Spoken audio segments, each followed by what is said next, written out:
Hi everyone, this is Neil Bulger. We are continuing the part 2, finding design conditions and weather locations. The first half of this we discussed what are design conditions, where do we find them, what do they mean, what are the two sources we have, the two sources being ASHRAE Fundamentals and Title 24. And now I'm going to jump into how to actually put these into Trace and run through and set up Trace correctly. Again, make sure to check with your manager of which one you should be using, ASHRAE or California Title 24. I think by code, California says please use ours. Yet again, we are engineers, so it depends. So in Trace, I'm actually going to pick Alameda. So I've found Alameda behind me here. The design day condition for 0.4% is 83 degrees. And so in Trace, I have it up. So here's our little working file. Oakland office. We're going to talk about finding the location, the closest station later, but for now just bear with me. I'm picking Alameda because that's what's in Trace. So in Trace, when you double click the weather station information, click here or anywhere, click the icon, double click this, it'll get you there. So in Trace it has this strange little map. Right now it's set up to just look at the United States. There's a way to make this map global. Not too hard. Check out options if you need to do that. But the way it works is you actually have to click in the location of where your city is located that you want to use. It's a little strange, but essentially if we click over here, we're looking for Alameda. There we go, Alameda. And then we can hit OK. So that set up our weather file, but actually I didn't want to just hit OK because that just really put the weather location in my model. I really need to tell it this design day condition, that it's 0.4% or it's maybe something different. We go back, so we have Alameda. If we click overrides, this is where it brings up this weather overrides. And so here is the summer design day it will be using, which is the hottest temperature the loads model will use when simulating. Winter design heating, and then other ones about dehumidification. So you can actually see right now it says user override 83.9. This is the hottest temperature that was in the weather file. Or maybe it's the 0.4%.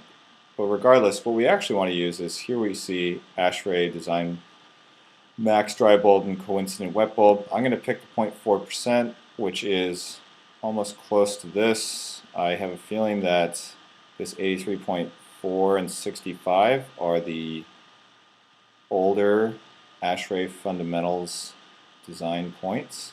So if I actually want to do my own, I would come back here and say, well, I really want 83 exactly, and I really want 64.7. And then down here under heating, we can see we could select the older, I think it's ASHRAE 2009.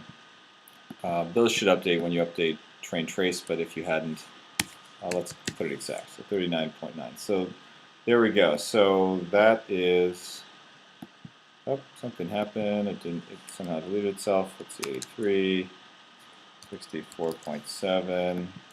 Okay, so great. Yes, so now we have a location and a peak condition saved in the design day. You've now applied it. So I wanted to now just show you how would you actually find the closest weather station if you didn't know that you were right next to the Alameda weather station. And this often occurs when we're outside California, or maybe no, it could occur regardless either way, inside California as well. So how do we do this? So let's say we knew a location of our building. Go over here and we look for the, actually let's look for, because it's more interesting, Amherst College. University, I think this will do it. It's going to fly in there. So I'm using Google Earth, and you'll see why in a minute. So here's Amherst College. I have a lot of things open. Maybe turn those off. So why am I using Google Earth? So right now you could use Google Maps just to get a location, an understanding of the location. Yet there's a layer in Google Earth that actually shows the locations of weather stations for design days and for annual weather information. And there's a layer in Google Earth that we can download. So I'm going to look for that file online, Energy Plus Weather Files. If I just search that, Energy Plus is a simulation engine. But if you were just looking, if you forget and you just look for weather files, I'm going to go here and I'm going to download this layer for Google Earth. So you can see here, this is where we would go if we want to download EPW files, which is a simulation file, and other ones related to the design day. I could go into North America and find one, but at the bottom has this view and download Energy Plus weather data directly using a weather data layer. That's going to download here. I'm just going to click it because I think that is not what I want. Alright, I'm not going to do that. I'm going to go to Google Earth and I'm going to do File, Open. I'm using a Mac, but you could do this exact same thing on your PC.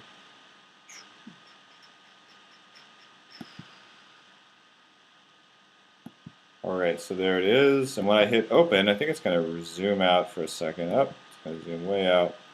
It's already thrown a bunch of things on my map. Let's wait while it reloads. Okay, so it's reloaded, and you can see there's way too much data, but that's okay.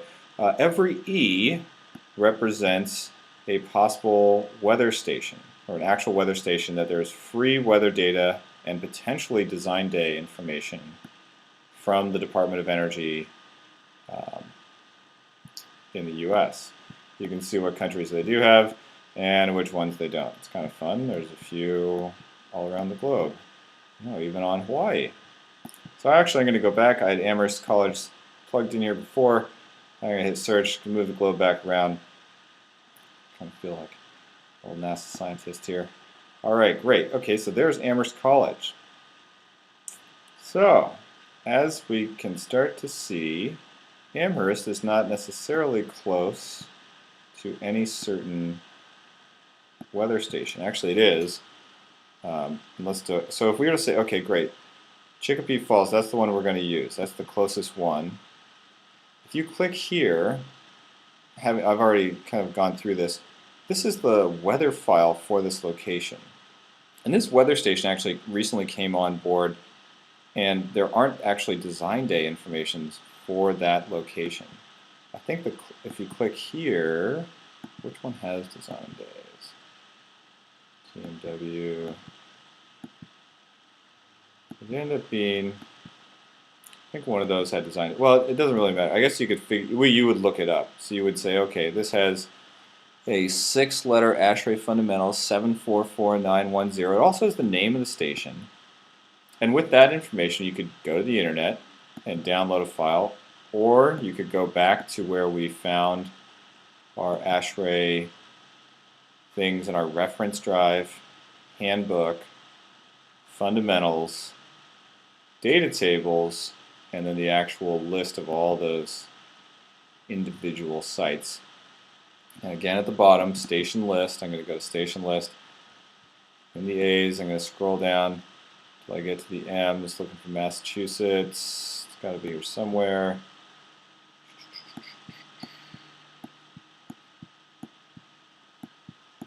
There it is, Massachusetts. And, oh, actually, Chicopee Falls does have design conditions. Great, 744910. If you remember looking at Google Earth a second ago when I clicked this, somehow it'll come up. Nope.